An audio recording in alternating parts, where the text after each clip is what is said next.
Coming up, a felon finds sobriety through culture. Bring Her Home goes to Barcelona, and new Native leadership in San Francisco. I'm Mark Trahant. Join us for those interviews, plus headlines from the ICT Newscast.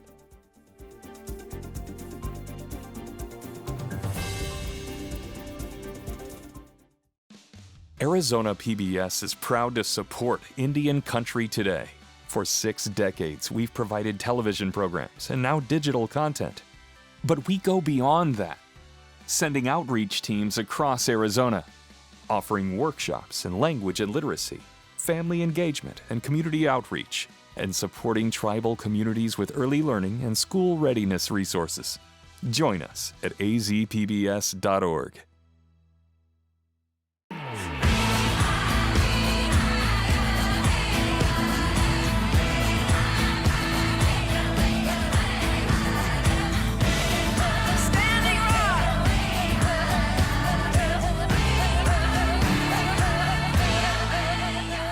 This is the ICT Newscast with Leia Chavez. Thank you for joining us. I'm Mark Trahant. Leia Chavez is away. We start in New York State, where a tribal nation is honoring victims of the mass shooting in Buffalo. The Seneca Nation announced it will fly all flags on tribal lands at half staff until all the funerals for the victims have been completed. This move comes after an 18-year-old white man fatally shot 10 black people at a grocery store over the weekend. Seneca President Matthew Pagels said lowering the flags is being done as a sign of respect. After the shooting, the tribal leader said his nation shares the, quote, sorrow, anger, and disbelief expressed by many. The Seneca Nation is located 60 miles south of Buffalo, where the shooting happened. Washington State Supreme Court Justice Raquel Montoya Lewis announced she is taking family medical leave. On Monday, the justice made the announcement that she is working with her medical team to focus on her health. Montoya Lewis is a citizen of the Pueblo of Isleta and is the court's first Native American justice. Her leave will cover the court's spring term. Court officials didn't release any additional details, citing the justice's desire for privacy. The Supreme Court's clerk office will randomly select current and eligible judges to hear oral arguments and decide cases in the justice's place. In a statement, Montoya Lewis said she's looking forward to returning as quickly as possible.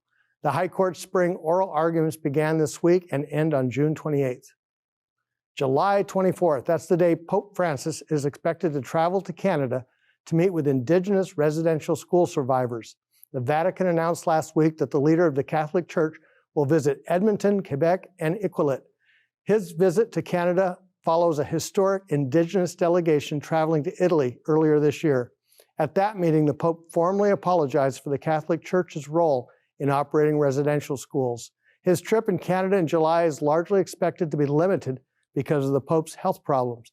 He is currently using a wheelchair because of an injured knee. Pope Francis is expected to deliver another apology in July, and more details are expected in the coming weeks. Football is a game of strength and agility. It is usually played during the fall months, but the game has become a year-round sport. ICT's managing editor, Dalton Walker, spoke to some up-and-coming players. Let's take a look. There's no mess ups here unless you what? Unless you quit. Indigenous football excellence was on display recently in South Phoenix.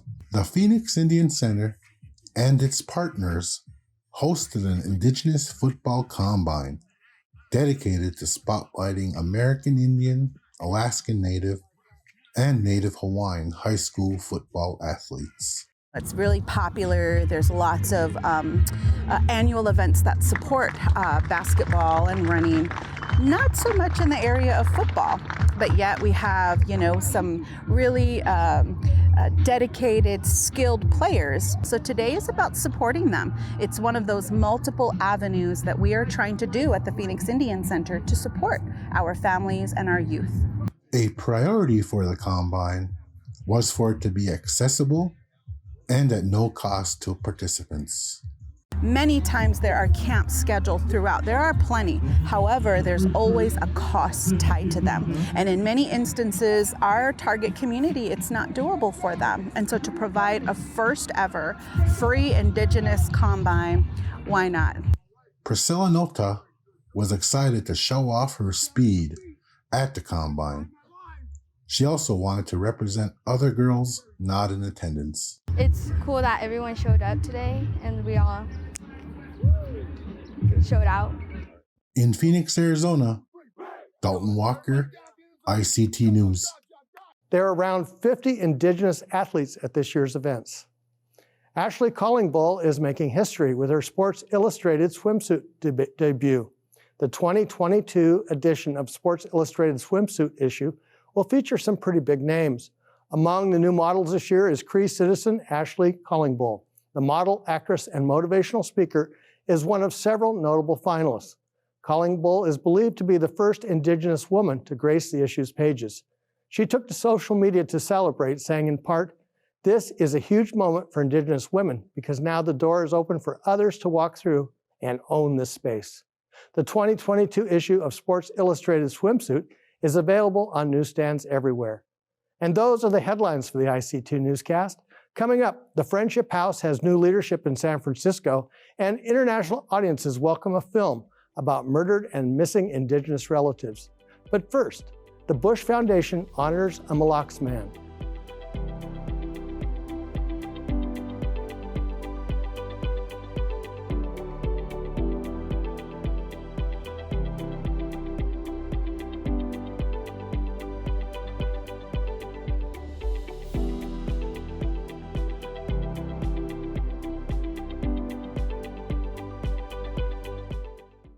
Bradley Harrington has a powerful vision to pair technology with Anishinaabe culture to reinvigorate traditional knowledge and language, culture, and history. He's received the prestigious Bush Fellowship to help fund his dream. Welcome, Bradley. Ani. Congratulations, and tell us how you see this technology working together with Anishinaabe culture. Well, what I envision is stemming back to me going from recovery to seeking out my people's history, language, and customs. And then over time, seeing the lack of resources, contemporary resources, and then the strong need to have resources available for the young kids coming up who know life, who do not know life without a cell phone or device. How does that work? How do you take the cell phone device and translate that into immemorial history? And that's what we're trying to figure out, right? Where's that boundary line? How do we use these devices in contemporary society and then connect them to the nature, to everything that the Anishinaabe were given out in nature? And it's coming from when I was serving a prison sentence from 2009 to 2012. It was my second time in prison. I got the urge to maybe I should change my life around. You know, I was fully committed to a life of crime and chemical dependency, and I just thought that's how my life was going to be and fully accepted it. But there was a short moment where I was like, maybe I should try it. Maybe I should try changing my life. So through the last 2.5 years of my prison sentence, I read books, I studied the language. And then when I got out in 2012, back to my own community, I was like, I need to put myself in different areas to learn Ojibwe, be familiar with my people's customs and ceremonies. And so I took college courses, language tables, went to the ceremonies themselves and found my place there and started developing a level of fluency. But years into it, I was noticing that a lot of the resources were made on the fly. There were paper resources, and everywhere else I was going, I was seeing digital resources and videos, apps. And I was like, if my people weren't held back for centuries, I believe that my people would have been on the cutting edge of technology for how adaptable we were. So I started getting in my mind that having contemporary digital resources, not to replace the outdoors, but to give those experiences, uh, would then compel people to get knowledge on their time and then further seek it out in the environment. So your work with natural resources is kind of a perfect bridge for this between technology and the outdoors.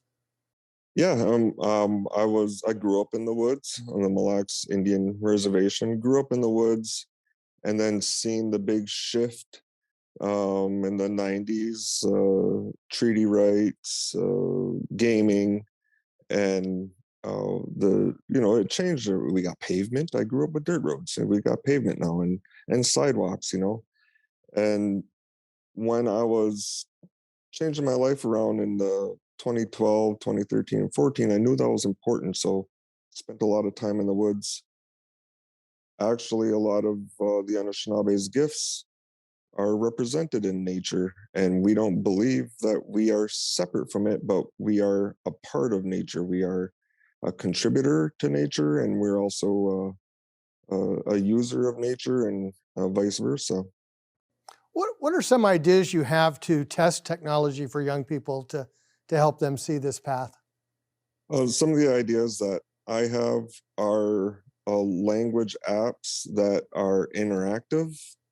I've seen some great work coming out of Canada where they built these word banks and help them study words. And with how the kids are learning nowadays and artificial intelligence, I believe that we can build systems, technological systems, to where help us remember things, help us study, help us with pronunciation, and would be able to bring us together like we are here. I'm states away, and we're still able to connect, and I believe Anishinaabe people can do that. That's exciting stuff. What most excites you about this project? What most excites me is, well, for one, that there is an organization out there willing to give this amount of resources to somebody like me. Yeah, growing up on the reservation, prison, jail, treatments, chemically dependent, but yet they see something in me that maybe I don't see yet, and are willing to help me lift myself up higher as an Anishinaabe person, not to build me up, but to help me be able to build others up as well. And one of the things that I'm really looking forward to is because I've accelerated into leadership rather quickly, I kind of missed some points. I don't have a college degree. I missed some educational components. So I'll be taking a course to help with organizational leadership. I don't have a technological background other than YouTube University. And I'll be taking a course that helped me design apps. And then the other part of it is knowing where we came from. I'm going to retrace the Ojibwe migration from Minnesota all the way out east, gather the story of how those Anishinaabe people got there, why they stayed, and collect them all going back and create a larger story to help us understand where we came from. Bradley Harrington, thank you so much. Miigwech.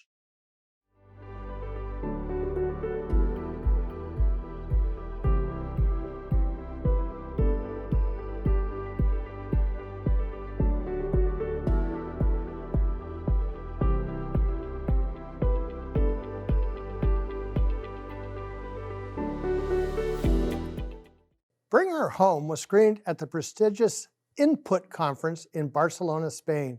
Filmmaker Leia Hale was there to present her film. Input is the Association of Public Television Stations and Networks worldwide.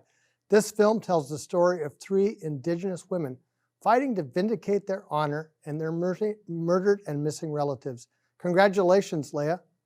Thank you very much. I appreciate it. This is the first time in a long time that a Native American film has been shown in Barcelona. What did that mean to you? It was an honor to be selected. I believe there was around 100 films that Bring Her Home had to go through in order to be selected. So once I found out, I was just very honored and appreciative for the opportunity, and really for the opportunity to bring these particular stories to an international space. So that was really an awesome experience. Well, tell us about the stories. So Bring Her Home follows three Indigenous women, an activist, an artist, and a politician. And the activist is Misty Babineau. She comes from the Red Lake Nation. The politician is Representative Ruth Buffalo from the three affiliated tribes. And the artist is Angela Two Stars from the Sisseton Wahpeton Dakota people. And basically, the film follows their journeys in regards to overcoming challenges and incidents that took place in their lives where a incident that was closely related to this MMIW, missing and murdered Indigenous women epidemic. And the film really follows their journey in regards to overcoming their challenges that they faced, and as well as, learning how to heal and learning how to make change in their communities. What's been the reaction from audiences, especially global audiences? So far, it's been pretty great, despite the heavy topic. This film was really meant to inspire and then uplift Indigenous audiences. And for the most part, we've been receiving a lot of positive feedback in regards to the hopefulness messages that this film brings across, as well as the inspiration that these women and their journeys are given to just all walks of life in regards to just learning how to deal with tragic incidents that occur, but learning how to use your voice and your story to share with others and motivate people to create real change in your communities. This is so important because even on a really heavy, difficult topic like murdered and missing Indigenous relatives, there's also this story of hope and resilience, and that's one that's not told nearly as often. Yes, I agree. I think for me as an Indigenous female filmmaker with access to public media platform, I just felt that what I could do in regards to me and my team is to provide that resiliency message and hopefulness to people, because even though that there has been quite a few changes, especially in legislation policies being passed to help with this epidemic, I still feel like this isn't something that's going to go away overnight, that this is something that we're probably going to be facing years to come. So I really hope that the impact that these women, along with their communities and other people that are working alongside them, I'm hoping that the work that they're doing today will definitely see the fruits of their labor and are in the next coming generation for our children and our grandchildren. So I'm really hopeful for the future in regards to tackling this issue and really doing our best to overcome this. I understand you have a new project for PBS. Tell us about that. So I currently just finished producing and directed a short documentary called Songsanija, and that word translates to Dakota women's dress in the Dakota language. And this is a 30-minute documentary, a collaboration between Twin Cities PBS and Pioneer PBS, which is located in Granite Falls, Minnesota. We collaborated on this project to tell the history, the art history and the origins and the meaning behind our Dakota women's dress, and really focusing on the transformation of the dress through just the evolution of Native people going through different changes within the last 200-300 years. So it's really a story that depicts women's womanhood, and as well as really focuses on the beauty and the grace that women embody in regards to our art form, in regards to our attire, and how important and meaningful that is to us. Thank you so much for being here today. Thank you so much. I appreciate it.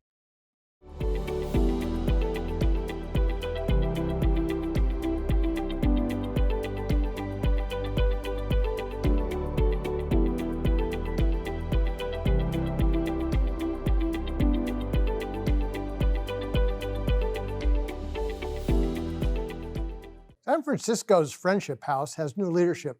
Gabriel Pimentel is Chiricahua Apache and was previously the executive director of the Southern California Indian Center. Welcome, Gabriel. Thank you. The Friendship House has a really remarkable history. It was started in 1963 and is one of the oldest urban Indian centers. What does this mean to you to take this post? Oh, it's a huge responsibility. And one of the biggest challenges was knowing that I was going to follow such a great leader. And so, but seeing the impact that this organization has had on the community, and not only for the Bay Area, all of California, and collaterally a lot of the country, is just so overwhelming positively. What are some of the challenges facing Native Americans in the Bay Area? I think in the Bay Area, throughout California, throughout the nation, what we're experiencing is a high level of behavioral health issues. It's being brought on by the pandemic. It's being brought on by years of trauma. It's being brought on by a system that doesn't always accept the Native cultures. And all of these just compile together and weigh on individuals differently. So how we handle it ultimately leads into our existence. That aspect is supporting them through this time. Work and substance abuse has been part of the mission for a long time. And as you say, the pandemic has kind of exacerbated that. What signs do you see for how we're navigating kind of the next phase? Oh, I think we have so much resource out there, and it's a matter of tapping these different resources. And I think one of the biggest challenges so that we can unite and overcome this will be the collaboration, because you have the Friendship House, you have multiple other Native organizations, and this is an exciting time because many of them are coming together now. And as they come together, we're now meeting the needs of our family in the urban areas. And then they get to take it home and share the wealth. One of the things we hear really across the country is the spike in housing prices, particularly for rents. And that's been a problem in California longer than this current cycle. How does that something that you navigate? Oh, ultimately, as I prepared to relocate to the San Francisco area, I can see that firsthand. And how we navigate this as a organization is basically partnering up with our government agencies, with our other Native agencies, so that together we can accomplish resources so that we're supporting.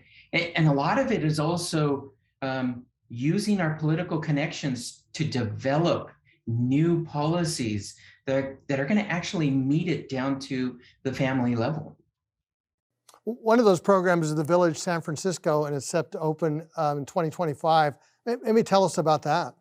Oh, the Village is such an exciting venture that I get to join in on. Helen developed this notion of providing all the resources in one location, providing all these aspects of connection so that we can support our families. And what the Village is going to do is not only meet the psychosocial, the wellness, the health. It's also going to be a prevention aspect and a cultural resource for our community. It's going to be it's going to be the family location. It's grandma's house, if you really think about it.